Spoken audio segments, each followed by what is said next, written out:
आजादी के बाद पिछले 75 सालों में भारत ने हेल्थ के क्षेत्र में उल्लेखनीय तरक्की की है, परंतु कोरोना पैंडेमिक ने हमें एहसास करा दिया है कि भारत जैसे जनसंख्या वाले देश के लिए अभी बहुत कुछ करना बाकी है। हमें एम्स जैसे मल्टी स्पेशलिटी हॉस्पिटल खोलने के साथ साथ जो भारत की मोस्ट वल्नरेबल पॉपुलेशन है, जैसे कि माताएं, बच्चे, आदिवासी और दूर दराज में रहने वाले लोगों के लिए कॉम्प्रिहेंसिव प्राइमरी केयर उपलब्ध करानी पड़ेगी। पब्लिक हेल्थ में और काफी इन्वेस्टमेंट करना पड़ेगा, जिससे भविष्य में आने वाली कोई भी महामारी का हम बेहतर सामना कर सकें। नवजात शिशु की मृत्यु दर को और घटाने के लिए इंडिया न्यूबॉर्न एक्शन प्लान का एक टाइम बाउंड मैनर में इम्प्लीमेंट करना पड़ेगा। यूनिवर्सल इम्यूनाइजेशन प्रोग्राम की अपार सफलता के बाद भी सबसे ज्यादा 0 डोज चिल्ड्रेन, यानी ऐसे बच्चे जिनको टीकों का एक भी डोज नहीं मिला है, भारतवर्ष में सबसे ज्यादा है।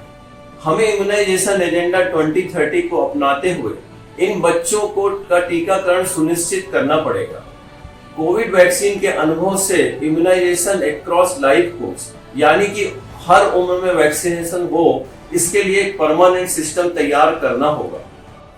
पिछले 75 साल में हमारे देश के स्वास्थ्य कर्मियों ने जनता के साथ हाथ मिलाकर स्मॉल पॉक्स, पोलियो जैसे बीमारियां देश से दूर कर चुके हैं।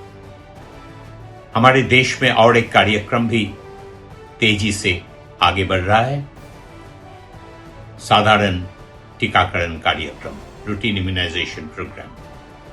इस प्रोग्राम से बच्चों को measles, childhood tuberculosis, diphtheria, rotavirus diarrhoea, pneumonia जैसे बीमारियों से मुक्ति मिलने के लिए टीका मिलता है। स्वस्थ नागरिक एक प्रगतिशील देश बनाता है। लेकिन यह कार्यक्रम आज हमारे देश में 70% बच्चों को मिलता है। 30% बच्चों को आज भी ये सुविधाएं नहीं मिल रहा है। आइए हमारे देश के स्वास्थ्य कर्मियों से हाथ मिलाकर ये कार्यक्रम, टीकाकरण कार्यक्रम देश के घर घर में पहुंचा दे, सारे बच्चों को ये सुविधाएं मिल जाए।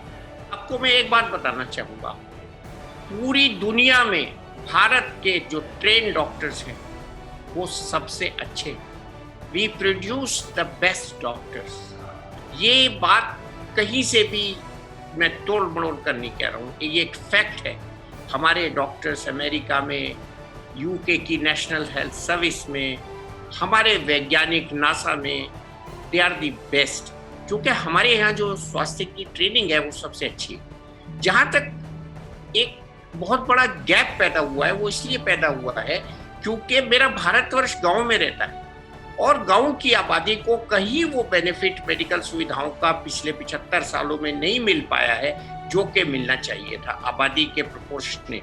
तो हमारे डॉक्टर्स को वो सुविधाएं जो शहरों में रह के उनको मिलती हैं, मैं आपको बिल्कुल फ्रैंकली एक डॉक्टर के पर्सपेक्टिव से बता रहा हूँ, वो अगर गाँवों में मिलने लगे, अच्छे स्कूल उनके बच्चों के लिए मिलने लगे, उनके लिए अच्छे मकान मिलने लगे, उनके लिए अच्छा पेयजल मिलने लगे, उनके लिए और रोजमर्रा की जो सुविधाएं हैं वो मिलने लगे, तो मैं आपको दावे के साथ ये कहता हूँ हमारे गाँव में लोग भाग कर डॉक्टर लोग जाएंगे और गाँवों को बहुत ज़्यादा अच्छी सेवाएं देंगे।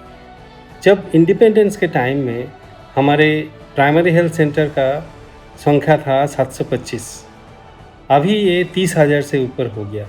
हमारा जो लाइफ एक्सपेक्टेंसी है 1960 साल में वो 41 साल था, अभी ये बढ़ के 68 इयर्स और 70 इयर्स हो चुके हैं। तो हमारा इम्प्रूवमेंट है, ये संभव हुआ है गवर्नमेंट का सस्टेन्ड एफर्ट से।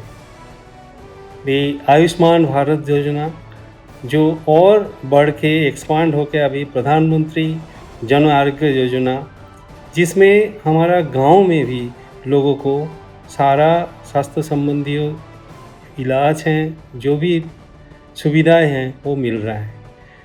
इससे बड़ा जो एग्जाम्पल है वो हमारा अभी करंट कोविड सिचुएशन में हमारा सेल्फ सफिशिएंसी इसके वैक्सीन डेवलपमेंट हमने किए हैं। भारत ने खुद अपना वैक्सीन बनाया।